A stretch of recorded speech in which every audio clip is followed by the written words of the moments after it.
In this interview, I am interviewing Dr. Whitney Wihlidal from Orillia, Ontario. And he's been in practice for over 15 years, grown every single year. What we're talking about today is some of the secrets to his success of continually growing over time. We're going to talk about some of his business learnings and some things he might tell his younger self, which is kind of interesting to know about business. And the biggest thing is about the polyvagal theory, what things he's implemented from the polyvagal theory into his adjusting and in his communication, and how that just kind of bolstered his communication and bolstered his confidence in chiropractic. I think you're going to really enjoy this one. Let's jump in. All right. Well, welcome everybody to another episode of the Informed Chiropractor. I'm Dr. Don McDonald, your host. Today I get to jaunt across the country into Ontario. Our next guest here, Dr. Whitney Wihlidal. I figured out how to say his name right, so we got that right. He's practicing in Orillia, Ontario, and he's been in practice. How many years have you been in practice? I graduated in 2000, so that makes it easy. This may 24th year. 24 years. Yeah. We got some pretty seasoned professionals in our Informed Chiropractor group. And he always is very great at contributing to the group and is a wealth of knowledge. And I know he's in a season of his life where he wants to kind of work on his leadership skills. And so I was like, hey, let's get him on the podcast to share some nuggets with all the listeners out there. So welcome to the podcast. Mm-hmm. Thank you. Thank you very much. All right. So let's start off at the beginning of how did you figure out about this crazy profession in the first place? Like, how did you hear about chiropractic and why did you decide to become one? I think there was a bunch of steps that got me to here even before I decided to be a chiropractor. When I started in university at Waterloo, I had a few classmates that jumped from like second year kinesiology right into chiropractic. So I think that's kind of just put a little bit on my radar, but I can't even say I was like, oh yeah, that's something I want to do. I was just, oh yeah, okay. It made me aware of it. When I ended up graduating, I started working in a lab at a hospital in London, one of the teaching labs there on nerve conduction studies and EMGs and such. And the nice thing with that was you got to see a lot of people with a lot of neurologic stuff going on. But because we were such a big lab, it took months to get in to see us. So the neat thing was people would come in and say, oh, it took me 2 months to get in for this test, but I'm feeling fine now. And we do the history and stuff. And I'd say, well, what changed? And they'd be like, well, I started seeing a chiropractor. So, my arm's not numb anymore or my headaches have gone away. So we do the nerve conduction studies. And the neat thing with that is, nothing's wrong with them essentially. And they'd be like, okay, yeah, well, I knew that. But, it took me 3 months to get in. So I thought I'd get the test done, but everything's fine now anyway. So that kind of got it more on my radar because I started to hear enough of that where I started to think, not just from work. The thing I thought about working in the neurology department at the hospital was it was really neat. We could diagnose a lot of really interesting things, but the challenge with neurology is you can't do a lot about a lot of it. Rated diagnosis. You name it and that's it. Yeah, exactly. So, here you go home and live with it type thing. But with the chiropractic thing, I thought that's neat because it's more therapeutic. I want to actually make a difference. I don't just want to tell the person, hey, you've got this and we can't help you, but I actually want to go, okay, you've got this. This is what can be done. So that, again, took it up another notch for me. And actually, that's when I really started to, look into schools, look into stuff like that. So anyway, my next step from there was I applied to a couple of schools. And at the time, my wife and I, we just had our first son. So I ended up, Toronto wasn't really an option because my wife, who's a nurse, wasn't able to work in Toronto. Nursing jobs weren't really prevalent at the time. Right. So we ended up going to New York, which was a couple hours across the border. And yeah, New York Chiropractic College. Now, did you have a chance? Did you go in and go undercare yourself at all, or had you been to a chiropractor before? Yeah, I kind of skipped over that. But when I was in London, I actually started to attend a chiropractor there. And when I was once I started to hear a little more about it, and the neat thing with that was I didn't really think I had any problems. So I went in there and it was quite interesting because he kind of told me what I had. I went in with kind of like, I'm healthy, I've got no issues, and he's like, kind of palpating. He's like, what is the matter with your neck? I'm like, well, I don't think anything's the matter with my neck. And he's like, he started talking about things like, do you get a lot of throat infections? I'm like, well, 2 a year, is that a lot? And he's like, yeah, that's a lot. Like I said, well, I've only had those since I was a kid. I mean, I'm on penicillin a couple times a year. Just breathing issues and stuff like that. Like I played every collision sport known to, when I was a kid, hockey, football, everything. Yeah. But anyway, I started getting care. And the funny thing with that was, and that's I think probably what did cement my I'm going to chiropractic was I used to get throat infections probably twice a year. And I was waiting for my spring, February, March throat infection to start, and it just never did. And to this day, I've never had another one. So that's funny. Hey, it did take that little bit to me to go, oh, hey, there's something to this. So yeah. Yeah, quite interesting. And we put the disclaimer out now the chiropractic treated in immune Exactly. problems. However, if you properly optimally function your nervous system, Yeah, often your immune system seems to exactly. work better. So Exactly. anyway, Exactly. that's Yeah. funny because like I totally remember that too. You were sick. Being sick was actually just an event that happened. So you just Hmm. knew it was coming. Hmm.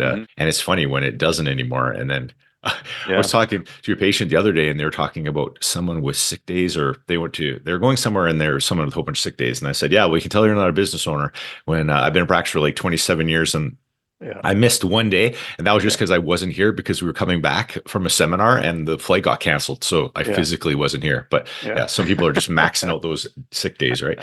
Yeah, exactly. My wife calls them shopping days because she, so we hardly take sick days. She goes, it's a shopping day. No doubt. That's Yeah. so true. So, well, how was your experience at the school, at the college? Because did you kind of go down and tour it beforehand, or you just solely because it was location, it was going to work out better with your wife that you decided to pick that school? I'll be honest with you, I didn't know a lot about the philosophy of schools or anything. It was really more location when I first picked it. Yeah. In hindsight, may I have picked another one after the fact, but maybe. I mean, I had a great experience there, and I think it's because I had people around me that we made it a good experience. I had Yeah. classmates and friends, and I kind of laughed because I said, I got into chiropractic there, but I got excited about chiropractic at the end of my first trimester. And I remember exactly kind of what happened. We were right coming into exams, and we had a classmate, not classmate, an upper class person said to me, "Hey, there's a DE seminar going on in Virginia." So it was about a 6 or 7 hour drive. And he goes, "There's a bunch of us. We rented a van. We're going down. Do you want to come?" And I was like, "What's DE?" And he goes, "Oh, it's kind of philosophy and stuff." And I said, "Yeah, sounds interesting. Let's go." It was like $50. It was like a student thing they were doing. Yeah. And I said, I remember that my buddies were like, "What are you doing? You're crazy. Exams are coming up. You need to study." And I went down there, and I remember coming back and studying for exams and talking to my classmates. Like they were like, "What happened to you?" Because I was just on fire. I was so excited to be in chiropractic. The studying was a piece of cake because I was just like, "Hey, we're going to make a huge, huge difference here." And that I got into chiropractic, but after first trimester, I got Into excited about chiropractic, chiropractic. like Exactly. full I got into steam. chiropractic. Yeah. Yeah. It got into me, I guess you could say, right? So I Yeah. was really jazzed. I was really jazzed about that. And like my wife said that, she goes like, "Wow, like you're different." So yeah. Well, I think it makes such a huge difference when you get like excited about something. Like I Absolutely. remember in school, you just kind of get bogged down in all the different studying and stuff, and it's just you got to take a break and just get excited. There needs to be a nice like a carrot at the end of that at the Exactly. end of that road, right? So. Yeah. So how in school did you have other mentors or did you go to a few more DEs or how did the rest of the rest of the 3 years or 4 years roll Well, out? what had happened actually, the person who told me about DE was part of there was a student ICA at the time, Mhm. and the person who told me about that was treasurer or vice president or something like that, student vice president. So anyway, he told me about it. We went a couple semesters later, he was going off to clinic, so I ended up taking over his position. There was about 5 or 6 of us that were pretty close and within a trimester of each other, and we just kind of took over the student ICA at our school and started bringing in speakers and started. We had a really back at the time, I don't know if it's still the same, but there was kind of a real ACA slant and a real ICA slant, like more of a mechanical versus a philosophical, bent, if you want to call it that. Yeah, And our school was definitely more ACA oriented. Our president was president of the ACA. right. So what we were doing and the funding we were getting for, like, we took a group of students to Miami for DE. We went to, I forget, like a few very principled seminars. We had speakers come on campus, and it was just, I don't know, we were just kind of, there's a group of us that were just on fire for it. And we just really, it didn't, like, nothing else really kind of resonate with us. Like, people are like, "Oh, what are you doing that for?" We're just like, "Man, because we're gonna make a Hey man, difference." you Like, should come to Active Release Club. oh No, yeah. just kidding. Yeah, Just we kidding. look like the same. Yeah. But yeah, no, we used to, I remember standing up in the cafeteria going, "Hey, we got a speaker," because we had two cafeterias, and we'd have a speaker in one cafeteria, then the food in the other. And be like, "Grab your food and just come on over. You can sit and eat and listen." And people be like, "Oh, okay, well, whatever, it's that guy again." But it was just, you get 5 or 6 students over, and invariably 2 or 3 of them will come up and go, "That was really good. I'm glad you did that. Let us know when they're having another one." And Yeah, it yeah. kind of slowly built a little bit. So yeah, it's kind of nice. But That's yeah, cool. And then when you graduated, did you just knew you were going to go back home right away? the funny thing was, no, when we graduated, I remember saying to my wife, "We can go wherever we want now. We're not tied to anything. I mean, you're a nurse. You can pretty much practice anywhere." we had our second son while we were in school. So one of our sons was American, and one of our sons was Canadian. Oh, And I cool. said, we can kind of, yeah, we can kind of do what we want, really. And so I joked and I said, we can go back home or we can go to Hawaii. Like where would you want to live? Like that's all we have to decide right now. So anyway, we ended up going back home. And it really is where you practice. Is that where you grew up? Is it? No, I actually grew up in Northern Ontario, like way further north, and Okay. my wife grew up in Orillia, so that's kind of how we ended up down here. So Yeah. yeah, So when you had it down Hawaii, really just crushed it. yeah, Like it was yeah, just yeah. So it's like families here. I think there was more the obligation to come back, but yeah, so we moved back to Orillia and that. So yeah. cool. And so when you first started, did you just open your own practice or how did you get back into practice? Associate Uh, or what? no, actually, what happened was when I came back, I approached Liz Anderson Peacock in Barrie. Oh, So they're yes. it's about a half an hour from where we live, half hour south. Yeah. And so I approached her, and at the time she was just transitioning from her, I get probably her original office to a new office they had built. And she was looking to take on an associate in that. So it just timed out perfectly. I said, I'm graduating in July. I can't write my boards until I graduated in June, I guess. I couldn't write my boards till October, I think it was. So I wouldn't Yeah. get my license till like November, December. And then yeah, so I came in, I basically did exams and stuff for her, and then once I got my license, then I started going from there. So That's yeah, awesome. And so that was yeah. like, how long were you there as an associate? I was there for about 3.5 years, Yeah. and there was myself for the first 2 years, and then she brought on two other associates, Yeah. and yeah, and then at about the 4 year mark, I had enough people because we live about a half an hour north, Yeah. and I had enough people in my town that I got to know because I was coaching and doing things like that, and my kids were kind of getting into school age and that they were like, "Oh, do you practice here? Do you practice here?" So I just kind of had that kind of desire in me, like, yeah, I should open something up. So I started part time in another chiropractor's office, just as like using the space when they weren't there, Yeah. and that just started to build. So I kind of ran with that after 3.5 years, and Cool. yeah. And so did you do those two offices for about how long, like for about a year or so? And then you just kind of went full Um, on? yeah, probably almost a year. Yeah, Yeah. yeah. I was only doing about 8 hours in Aurelia. I was doing like I think like one afternoon, like maybe a Monday or Tuesday afternoon, Thursday morning, Friday afternoon, or something like that. Mhm. But then it started to fill up, and then I was just like, I can't, like I'm running out of space here. It was a really tiny office I was borrowing too. Like it was a sardine can. It was really tight in there, and Well, my it's wife worked the front desk, so. that's great. And it was probably like really low overhead. So it was probably Oh, very, I think it it was was, $200. I paid her $200 a month or something like that. yeah. Yeah, and So I just it's, literally got a key. I went in. I went when she wasn't there. I used it for the few hours she wasn't there. But yeah, it was tight. Yeah. that's so great. Now, if someone like looking back at it, going like kind of being in one location and moving to the next and having that little transition, was that a good idea? Like looking back on it, do you think that was a nice transition It was a compared to great just like transition. Yeah. just Do going and you mean going starting? from the associate to the small office and that? Yeah. Yeah. Yeah. No, and that's who I am. I like controlled build. I'm not a big, hey, let's just build this That's- and then try and make it happen. That stresses me out. yes. I'm a very kind of put things in place and build and okay, let's go from there. So, and like up to this day, I laugh because I look at my numbers and it just looks like stairs climbing, for the last 23 years. Every year's, better than the last. And it's just, that just doesn't, that's how I resonate. Yeah, and I think again, I've heard this before, and this is actually I experienced it myself in the past, where you kind of go and get this big overhead and this huge clinic, and then you try to fill it, and Yeah. I think that is super stressful, and Yeah. if when I look back, I think that's the best way to do it, and how we Yeah. are Well, now your in story practice. resonates with me. I think that's why I like you guys so much because when you talk about, small office and we got to hear and we got like, that's exactly it. That just, completely resonates with what I think too. Just kind of Yeah. stair step it up as you go, right? Yep. And keep that overhead Exactly. low. And Exactly. so when you went from the little sardine can and then you decided to go full blast there, did you just open up a clinic then that was like separate from that one? I did. I rented a space from in an old house. I rented the back half of the house, Yeah. and I converted that into an office. So it was probably about 700 square feet. It was Yeah. just like you came in, I had a little desk in the front, and then you went in. There's a room here, room there, and a bathroom, and yeah, it was snug. But Yeah. yeah, worked out great. Actually, Efficient. we were there. Yeah, we were there from '05 until COVID almost. No, from '07 till COVID. So 13 years Really? I was there. Yeah. Wow. And then in around 2016, we bought a building in like down in town near the water. Mm. and there was a lawyer in there. So his lease went another 3 years. So we own the building, but I couldn't come into the building. And literally, I said to him, when your lease is up, you're out. I'm moving in, Yeah. and that's where I am now. But the funny thing was, we literally had it all planned out. We were going on a trip. We were going on vacation, and then we were coming back, and that I was going to work Thursday, Friday in my old office, move everything to the new office, start Monday in the new office. Yeah. And we came back from our trip in COVID. Like we were gone when COVID kind of the whole shutdown started. So I came Yeah. back to an empty office that like my old office, I'd moved to my new office and it was like both were empty.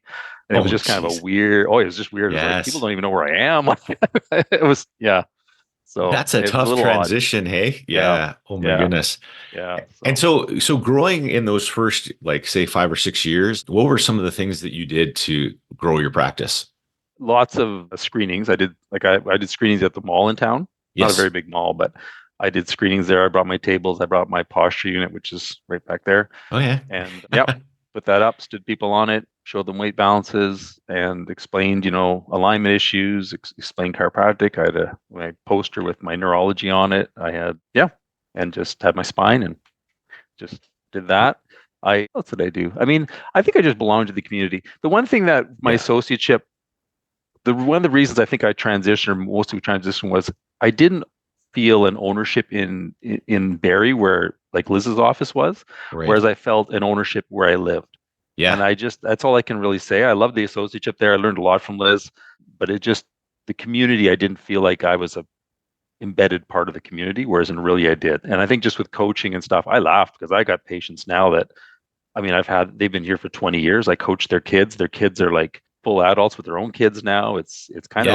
It's kind of a wild cycle to go through, right? But I Yeah. remember coaching their kids. I mean, picking them up, tying their skates on them, right? And now I take care of the parents, the kids, and now their kids, right? Well, and I think So that's so funny because a lot of chiropractors will be listening to this and they're like, I gotta, we gotta crank it up or get some more new patients or something. And just simply being involved, like even when I was playing sports, like I'd play basketball, I'd play hockey, like you always start to generate like as long as you're going somewhere and you're yeah, involved in the community, that's just like automatic marketing just because you're yep. talking about it, right? So Yeah, yeah, literally, and they just get to know you, right? And they just go, he's a good person. Hey, what do you do? I'm a chiropractor. Oh, I'm looking for a chiropractor, and you're a good guy, so I'll come see you, right?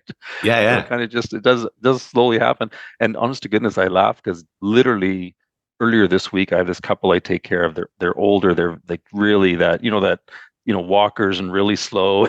Yeah. And I laugh because I mean I've taken care of them for years. I can't remember where they came in from. And literally the woman said to me, she goes, "Oh, I remember." I don't know how we got talking about it. She goes, "I remember when you were up at the mall." And I'm like, "Oh my goodness, I haven't been at the mall in like 12 years, right?" It was the last Yes. time I did a screening up there. But I just laughed. I'm like, yeah. And I still get people to this day going, "Oh yeah, I got a, I have your magnet that you gave me when you were up at the mall." Well, it is funny because we did the same thing. We did screenings like at a home show or the women's Sure. show, and we did Yep. all those in the past. And you still you get to know people so well, and then you almost have to be remembered that that's Yeah. how you met them in the first place. And so, unless you get out there, it's hard. You would have never met those people. So Yeah. it's important to get out in the Yeah. community, right? Absolutely. And Absolutely. and I think nowadays a lot more people are doing it online because there's like a little less like not as many people are doing as much face to face stuff. But I did find that the face to face stuff was good because you got a good connection with those people. Absolutely. Yeah, Yeah. people get a better. That's just, our generation maybe, but I just think you get a better feel for someone when you meet them face to face. You shake their hand, you look them in the eye. That's to me just how it works. I think so. Oh, Yeah, 100%. The good old yeah, business card days, and people now are yeah, like, "What do you do with a business card? I don't know yeah. what that is." It's Exactly. Do you it's know? great. Funny thing is, I made magnets up because I always thought magnets. Business cards get thrown out. Magnets are in a fridge are kind of cool. So I have these. Even to this day, I have these pictures. Like my last one was my dock with like the flowers my wife puts out in summer. So we have a nice picture of the dock with the kind of mist off the water. So every year I do a new magnet and I give those out, and those things are all over the place. Like I see them downtown. If I go into a store, sometimes I'll see them on the store, or I'll see them like Oh, really? we'll be at random people's houses. We'll stop in, visiting friends or kind of a friend of a friend type thing. And there's my Yeah. magnet on the fridge. So, yeah, Well, so the it's good kind thing of about a cool. magnet is it sticks everywhere. Like a card It's will stick, just yeah. fall on the ground They're and it will be functional, yeah. lost. So people keep them, and it's got a nice picture. I always put a nice picture. Like I had Florida pictures on the ocean, or I'll have like a picture of the mountains or something. And so they're actually nice pictures, so people keep them on their fridges because it's like it's functional and it looks kind of cool. It'd be a great So idea. You could have like your collector's items for every year yeah, you're in practice, I right? do. Yeah, That would exactly. be That's what I awesome. thought. Like down the road, I'll put them behind a thing and put it on the wall or something. Put all the years back at this is Yeah, the magnet for this year. yeah, That's exactly. great. That's Yeah, awesome. So you're in our group and you've been learning a little bit more about the polyvagal theory, and we've been trying to kind of just explain to chiropractors out there listening kind of how you blend that polyvagal theory in with chiropractic principles. What was the first time that you'd ever heard of the polyvagal theory? ah, that's a tough one. I mean, it would have been through you guys, and I'm not even sure if it was polyvagal or how you described it, but I do remember, and I'm not sure if it was you or Brandy mentioned it, but remember you talked a little bit about kind of, there's like I've always described, and I think a lot of chiropractors are, there's sympathetic, parasympathetic. Sympathetic you're too stressed, and parasympathetic you're at peace, Yeah. and again, as a very basic description, I've used that for years, and but I just had people, I'm like, you're not stressed, but you're not at peace. Like I don't know what you are, but You're it's not vibrating, but you're definitely not well. exactly, yeah. And I remember you guys described that like there's like a shutdown and I'm like, oh my goodness, like I can picture like there's like two or three clients that I just, I'm just like, yeah, that's exactly where they are. Like they're just this, like I don't know what's happened. I don't have that deep of a fully understanding, but I'm like, yeah, like that's exactly where they are. So that really piqued my interest. And again, I can't remember exactly who said it or where I heard it or Yeah, but that triggered me, and that's when I got reading more about it, listening to more of the stuff you guys talked about. And yeah, I can't remember exactly when it was, but I remember thinking, yeah, that I could picture people as you talked about that going, yeah, that's absolutely the truth. totally. And I had the same sort of thing because it was all about that sympathetics and parasympathetics, and it seemed not like again, people didn't fit that mold, and it was Yeah, harder to explain that. Just kind of like the old, vertebra out of place squishing on the nerve on the like the fire yep, hose thing or the hose. yeah, It was exactly. kind of it's a good way to quickly explain it, but then when you're kind of the same way as me. You're kind of a amiable personality where you like to have people understand it, and Yep, you feel better when people understand it rather than just telling them something and then they follow your direction and do whatever you yep, say. And so like that's exactly the same thing with me, how I kind of really was like, wow, like plus just the anatomy of the vagus nerve, it was different than we ever learned, or oh that yeah, most people are learning now, I know. So that was yeah, a huge thing for me. yeah. So out of some of those principles, what are some of the things that have kind of stuck out that you've either implemented in your practice or you've kind of used to kind of look at people slightly differently from going through some of those polyvagal Yeah. concepts? Two things I'd say. One is when we did the course, and you talked kind of about the patterns. You'll see like first rib, diaphragmatic patterns, hip flexor patterns. I love that seminar for the reason being is I saw all those pec. Like you see certain things in people, and when you were describing it, I was like, yes, yeah. Now your technique about adjusting and working on them was a little different than mine, and I love that because I'm like, yeah, I'm doing kind of stuff like that, but I wasn't totally sure about why. Like I kind Yeah. of knew why, but I wasn't. That kind of opened the window a bit more for me. I was like, oh yeah, that makes sense. Oh, that makes sense too. Yeah, just understanding the physiology. So kind of the learning the patterns and techniques to use to deal with those patterns. I love that. I'm kind of a pattern guy. I'm a biomechanics guy. I love patterns, right? Yeah, So I'm that's totally with you on that. yeah, yeah. Well, and it's So that funny was because, one. and that's the whole idea too, is that we just want the end result. And so even if people do it slightly different, we're all and again, because we're intuitive with our people, we're actually figuring it out anyway, but we don't know why we're figuring it out. It's just kind of Sure. like we're just doing it because it kind of feels like we should do it. But I do find it super helpful. Even me teaching it, I'm even learning it better because I was doing it so much innately before. But then if you're trying to explain what you're doing to someone else, it's kind of like you just do it because it's like that, and then it's Yeah. better. And some It's people like, like that. I mean, that yeah, helps people too sometimes. Like, I mean, I'm sure you find that too. Like some people I don't say anything, I'm adjusting and they're thrilled yeah, with that. yeah. And other people they're as you're talking, they're, why do you do that? Or what's that for? Why are you doing, they want to, they're They're auditory type interested. learners. Yeah, Yeah, they need to hear something as how they learn, right? So you kind of, some people are tactile learners, so as you're doing it they just want to feel what you're doing. They don't really want you to talk about it. And other people are auditory learners, like, why are you doing, like they're talking. So it's like, okay, you're telling me how you want to be communicated with, I'll give it to you that way. Right, like what works best for you, that's and they good. and they tell you that, so you do that. But yeah, no, just learning some of those techniques you did was great. And I'll be honest with you, the auditory learners, that's probably my weaker point. but that is even improving a lot. And I'll be honest with you, when we talked about, parasympathetic, sympathetic, bone on nerve, I again, it's very basic explanations, and I think sometimes people like it, but man, since I've been into the polyvagal and I kind of explain, listen, your body can't be in a state of stress or fear or feeling of lack of safety and Yeah. healing at the same time. Right. Like it doesn't work, right? Yeah. Like I said, if I always say if that door opens up and there's a huge dog there about to attack you, Yeah. your body's not going, oh, I think it's time to digest this food. It's like, forget that. Let's get Yeah. out of here. And I said, and if you're in like that all the time, like I said, you're not healing, like you're breaking down slowly. So with that polyvagal kind of lens, it's so much easier to explain that and use those, kind of use those analogies and use those terms. But Brandy's fantastic at that.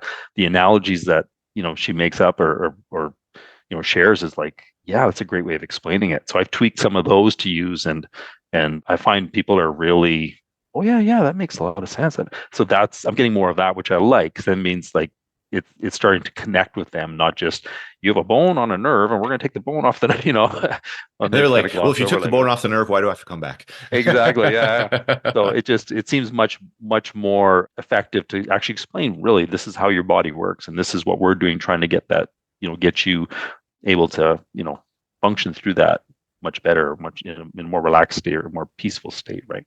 Yeah. So yeah, Well, that's good. yeah. That's awesome. And you said the second thing was, Two things. That was the yeah, second thing. First thing yeah. was the physiology and how to deal with patterns. Second thing was actually the terminology to explain Oh it. yeah, So to explain yeah, it. Yeah, yeah, 100%. Because like I've realized that too, because I used to go, we said sympathetic good, parasympathetic bad.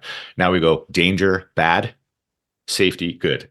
yeah, So now yeah, we still can have the duality, but now it's going to be in the protected physiology compared to the restorative physiology. And then like I said, anyone who understands why they're under care and understands why you're doing what you're doing to them will always be more compliant under care too, because they'll just yeah, be like, okay, yeah, this makes sense to me. I understand it. And it, yeah. it actually is, I think that lingo is a little bit easier for them to even explain to other people too, because Sure. like like people will just explain it with their physiology, like bad, Yeah. good, bad, good.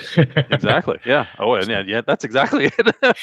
This, when somebody's walking around like this, what do you think? Well, Yeah. they look stressed. I'm like, exactly. I said, when you're stressed and you're anxious and you're carrying that fear, I said, your body doesn't heal in that state. Like it doesn't. You need the relaxed state. You need the peaceful state. And then like, oh yeah. So when you're like that, do you sleep well? No. I said, well, sleeping is when your body's healing. I said, that's not good. Or do you digest food well? No. It's like, well, that's because your body's not in the state of, absorbing nutrients and making new cells. We need to get out of here. We're not safe. So yeah, Yes. yeah, perfect way to explain it. Brings me to another question. So, Sure. for just sharing your experience, because you've had so much experience, and you're quite a good businessman. You've bought into properties and businesses and stuff like that.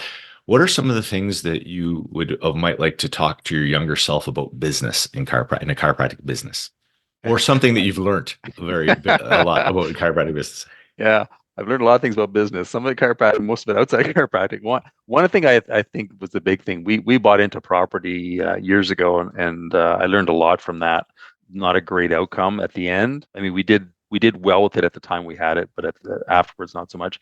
But I look back on that and I go, and I think the biggest thing I tell myself then is spend more time investing in yourself in chiropractic, even when it's early on in your building. Yeah. Invest in yourself in, maybe some seminars, invest in yourself in reading books, invest in yourself in really getting to that ownership in yourself of what you're doing and how you do it, because that will build up better. When I was a bit slower, when I had, the when I was working with Liz and when I had the other practice, we bought a 14 plex, and we 14 were, plex. yeah, Yeah. yeah, me and another fella, and yeah, it was like that has consumed a lot of my time, and I kind of think it stunted my chiropractic growth, even though like I was, you know, really burning the candle at both ends for a few years there, really trying to keep them both going.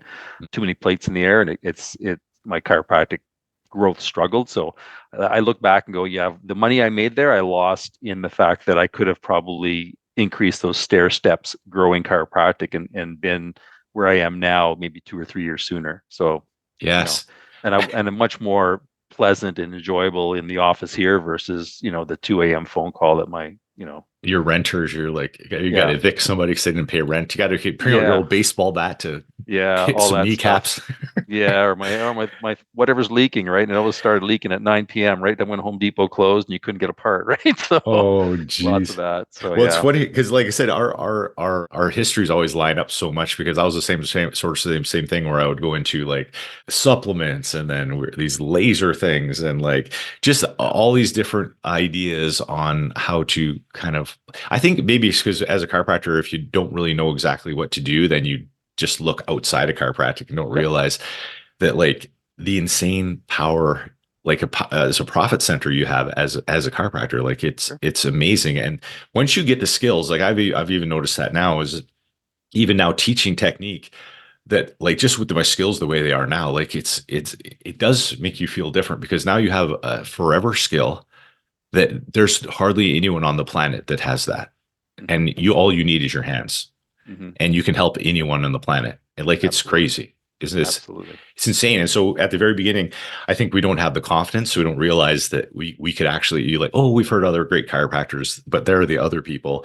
Yep. It's not us Yeah. until one day you go, well, maybe I'm not that bad. Maybe I'm Yeah. I'm a pretty good chiropractor. And it literally, I don't know if it felt like this to you, but it almost feels it's just like it's like a light switch, right? You're kind of pushing, pushing, and all of a sudden it goes click. And Yeah. it just seems like you go, hey, I'm the guy that can help this. I'm the guy, like somebody coming in and they're like, pretty severe stuff, and you're thinking, oh, maybe I have to refer them off. Maybe I have to. And now they come in, I'm like, no, You're you like, need to be here. yeah, Like you need to be on my table. We're gonna do a good thorough assessment of you. We're going to figure out what's going on and we're going to give you hope and we're going to give you, we're going to give you the answers. And, maybe sometimes it does get beyond our scope and I'm going to send you out, but yeah. man, most times it's not. Most people, you send them out and they come back and it's just a mess. And it's like, no, no, now we got to get you under, no, not happening. It's funny because So I always think in pictures and cartoons. So I always think like in the old days when they're trying to break the sound barrier and like the jet is like almost falling apart and like yeah, everything's going to fall off. And then as soon as they hit it, it goes like makes a yeah, big bang and then it's just like yeah. smooth. And I'm like, Smooth. not that your whole days are smooth always, but you just feel Not at all. No, I know it what you just mean. feels like that it's good, right? So Yeah, it's just that click. I would say, kind of, you get to that point, and man, it's. I tell it to when I have students and stuff come through, and they're like, "What should I get into?" I said, if you're a leader, if you're someone who wants to, figure things out and do that, chiropractic's great for you. Like you can do really well here, but you got to have that mentality that you can run the show and you can figure it out and you can do it. And I said, this is great profession. You'll love it. So that's yeah, awesome. yeah. So coming to the end of our time, I really appreciate you taking some time out of your day to come and share your message with us. You have chiropractors listening from all over the world, and at the end, I always like you to, like just they might be driving to work, they might be having a good day, having a bad day, going to the gym, busting Mhm. it on a treadmill. Yeah. What kind of words of inspiration would you like to kind of sprinkle over the profession that's listening to this right now? Yeah. Oh, geez, that's always a tough question. Yeah.